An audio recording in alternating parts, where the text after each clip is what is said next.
حضرت عبداللہ بن عمر رضی اللہ عنہما سے روایت ہے کہ حضور اقدس صلی اللہ علیہ وسلم نے ارشاد فرمایا، جب کوئی شخص اپنے مسلمان بھائی کو کافر کہتا ہے تو ان دونوں میں سے کسی ایک پر وہ کفر لوٹ جاتا ہے، جس کو کہا گیا ہے وہ ہوتا ہے اس پر لوٹ جاتا ہے، ورنہ کہنے والے پر لوٹ جاتا ہے۔ کسی کو دشمن خدا کہنا۔ حضرت ابو ذر رضی اللہ عنہ فرماتے ہیں کہ انہوں نے حضور اقدس صلی اللہ علیہ وسلم کو یہ ارشاد فرماتے ہوئے سنا، جو شخص کسی کو کافر کہہ کر پکارتا ہے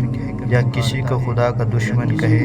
اور وہ حقیقت میں ایسا نہ ہو تو اس کا کہا ہوا خود کہنے والے پر لوٹ پڑتا ہے۔ حضرت عبداللہ بن عبد الرحمن بن ابی لیلہ تابعی رحمہ اللہ نقل کرتے ہیں کہ چند صحابہ کرام نے ہم سے بیان کیا کہ وہ لوگ حضور اقدس صلی اللہ علیہ وسلم کے ساتھ کہیں جا رہے تھے، راستے میں ان میں سے ایک صاحب سوئے تو کسی نے ان کی رسی لے لی۔ جب وہ صاحب نیند سے بیدار ہوئے تو گھبرا گئے کہ میری رسی کہاں گئی۔ آپ صلی اللہ علیہ وسلم نے فرمایا، کسی مسلمان کے لیے حلال نہیں ہے کہ وہ دوسرے مسلمان کو گھبراہٹ میں ڈالے۔